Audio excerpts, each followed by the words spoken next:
আসসালামু আলাইকুম। সকাল ৯টা ২৫ আজ শুক্রবার। বাংলাদেশ বেতার কক্সবাজার স্থানীয় খবরে স্বাগত জানাচ্ছি মোহাম্মদ রুহুল আমিন। অন্তর্বর্তীকালীন সরকারের প্রধান উপদেষ্টা হিসেবে শপথ নিলেন নোবেল বিজয়ী ব্যক্তিত্ব অধ্যাপক ড মোহাম্মদ ইউনূস এবং অপর ১৬ উপদেষ্টার মধ্যে ১৩ জন উপদেষ্টা। গতকাল রাতে বঙ্গভবন দরবার হলে রাষ্ট্রপতি মোহাম্মদ শাহাবুদ্দিন তাঁদেরকে শপথ বাক্য পাঠ করান। প্রথমেই অন্তর্বর্তীকালীন সরকারের প্রধান উপদেষ্টা হিসেবে শপথ গ্রহণ করেন ড মোহাম্মদ ইউনূস। শপথ গ্রহণ শেষে তিনি শপথনামায় স্বাক্ষর করেন। প্রধান উপদেষ্টার শপথ গ্রহণের পরপরই শপথ নেন অন্তর্বর্তীকালীন সরকারের ১৩ জন উপদেষ্টা। তারা হলেন সালেহ উদ্দিন আহমেদ, ড আসিফ নজরুল, আদিলুর রহমান খান, হাসান আরিফ, তৌহিদ হোসেন, সৈয়দা রেজওয়ানা হাসান, অবসরপ্রাপ্ত brigadier general M Sakhawat Hossain, Farida Akhter, AFM Khalid Hasan, Nurjahan Begum, Sharmin Murshid এবং বৈষম্য বিরোধী ছাত্র আন্দোলনের ২ সমন্বয়ক মোহাম্মদ নাহিদ ইসলাম ও আসিফ মাহমুদ সজীব ভূঁইয়া। বাকি ৩ জন উপদেষ্টা বিধান রঞ্জন রায়, সুপ্রদীপ চাকমা এবং ফারুকী আজম ঢাকার বাইরে থাকায় তারা শপথ গ্রহণ অনুষ্ঠানে অংশ নিতে পারেননি। পরবর্তীতে তারা শপথ গ্রহণ করবেন। মন্ত্রী পরিষদ সচিব মোহাম্মদ মাহবুব হোসেনের সঞ্চালনায় শপথ অনুষ্ঠানে বিভিন্ন রাজনৈতিক দলের সিনিয়র নেতৃবৃন্দ, বিচারপতি, বিভিন্ন সংস্থার প্রতিনিধিবৃন্দ, ৩ বাহিনীর প্রধানগণ, পুলিশ মহাপরিদর্শক, সামরিক ও বেসামরিক ঊর্ধ্বতন কর্মকর্তাগণ, কূটনৈতিকবৃন্দ, বীর মুক্তিযোদ্ধা, সিনিয়র সাংবাদিক সহ বিশিষ্ট ব্যক্তিবর্গ উপস্থিত ছিলেন।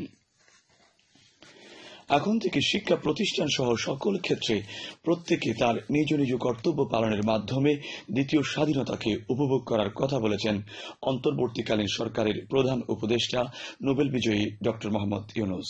গতকাল অন্তর্বর্তীকালীন সরকারের প্রধান উপদেষ্টা হিসেবে শপথ গ্রহণের পর জাতির উদ্দেশ্যে তাৎক্ষণিক ভাষণে একথা বলেন তিনি বলেন, দেশের সব মানুষকে স্বাধীন, নির্ভয়, নিরুদ্বেগের নিশ্চয়তা দেওয়ার জন্য আমাদের ছাত্র শহীদরা প্রাণ দিয়েছেন।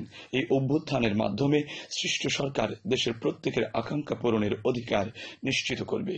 অরাজকতার বিষবাষ্প এখন যেই ছড়াবে, বিজয়ী ছাত্র জনতা সহ মুক্ত মানুষ এবং আইন শৃঙ্খলা বাহিনী পূর্ণ শক্তি দিয়ে তাকে ব্যর্থ করে দেবে বলে উল্লেখ করেন ড ইউনূস। তিনি আরো বলেন, সারা বিশ্ব আজ অবাক হয়ে বলছে, সাবাস বাংলাদেশ, সাবাস বাংলাদেশের ছাত্র জনতা। এর আগে অন্তর্বর্তীকালীন সরকারের দায়িত্ব নেওয়ার জন্য দুপুরে প্যারিস থেকে দেশে পৌঁছান বিশ্বনন্দিত ড মোহাম্মদ ইউনূস। চলমান অরাজকতা, অগ্নিসংযোগ ও ধ্বংসাত্মক কার্যক্রম বন্ধের মাধ্যমে দেশের স্থিতিশীলতা রক্ষায় সশস্ত্র বাহিনী সহ অন্যান্য আইন শৃঙ্খলা রক্ষাকারী বাহিনীর শক্ত অবস্থান গ্রহণের বিষয়ে বাহিনী প্রধান কর্তৃক সিদ্ধান্ত গৃহীত হয়েছে।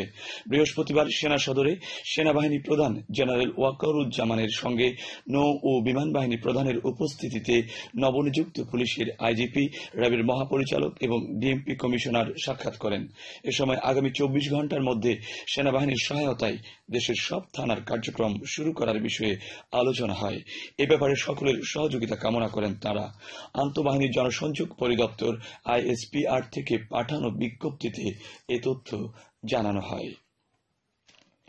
রামুতে সামাজিক সম্প্রীতি বিষয়ক মতবিনিময় সভা করেছে উপজেলা প্রশাসন। বৃহস্পতিবার উপজেলা পরিষদের হিমছড়ি সম্মেলন কক্ষে আয়োজিত সভায় সভাপতিত্ব করেন উপজেলা নির্বাহী অফিসার মোহাম্মদ রাশিদুল ইসলাম। এতে দেশের চলমান পরিস্থিতিতে উপজেলায় বড় ধরনের কোনো অপ্রীতিকর ঘটনা সংঘটিত না হওয়ায় সন্তোষ প্রকাশ করা হয়। আগামীতেও আইন শৃঙ্খলা পরিস্থিতি স্বাভাবিক রাখার পাশাপাশি ছাত্র জনতার ঐতিহাসিক এ বিজয় অক্ষুণ্ণ রাখতে সবাইকে দেশের কল্যাণে নিবেদিত প্রাণ হয়ে কাজ করার উপর গুরুত্ব আরোপ করা হয়। পরে বৈষম্য বিরোধী ছাত্র আন্দোলনের বীর শহীদদের স্মরণে আত্মার মাগফিরাত কামনায় দোয়া পরিচালনা করা হয়। সভায় প্রশাসনিক কর্মকর্তা, রাজনৈতিক দল ও বৈষম্য বিরোধী ছাত্র আন্দোলনের নেতৃবৃন্দ অংশ নেন। মহেশখালী আইন শৃঙ্খলা বিষয়ক মতবিনিময় সভা গতকাল দুপুরে উপজেলা পরিষদ মিলনায়তনে অনুষ্ঠিত হয়েছে। উপজেলার বিভিন্ন অংশীজনদের সাথে এ সভার আয়োজন করে উপজেলা প্রশাসন। সভায় কেউ উপজেলায় আইন শৃঙ্খলার বিঘ্ন ঘটানোর চেষ্টা করলে তা কঠোর হস্তে দমন করা হবে বলে জানান উপস্থিত বক্তারা। উপজেলা নির্বাহী কর্মকর্তা মিকি মারমার সভাপতিত্বে এতে প্রধান অতিথি ছিলেন উপজেলা পরিষদের চেয়ারম্যান মোহাম্মদ জয়নাল আবেদিন। এ সময় সাবেক সংসদ সদস্য আলম আলমগীর মোহাম্মদ মাহফুজুল্লাহ ফরিদ, উপজেলা সহকারী কমিশনার ভূমি তাজবির হোসেন সহ বিভিন্ন শ্রেণী পেশার প্রতিনিধিগণ উপস্থিত ছিলেন। উখিয়া উপজেলার মরিচিয়া এলাকায় 1 কেজি 200 গ্রাম ক্রিস্টাল মেথ সহ একজনকে আটক করেছে বর্ডার গার্ড বাংলাদেশ। গতকাল কক্সবাজার টেকনাফ সড়কের মরিচিয়া যৌথ চেকপোস্টে কক্সবাজারগামী একটি ইজি বাইকে তল্লাশি করে এসব মাদক জব্দ করা হয়।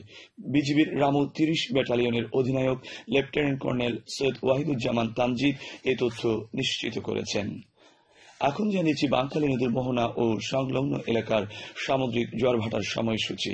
আজ জোয়ার শুরু হয়েছে সকাল 7:14 চলবে দুপুর 1:21 পর্যন্ত। ভাটা শুরু হবে দুপুর 1:21, চলবে সন্ধ্যা 7:37 পর্যন্ত। খবর শেষ হলো।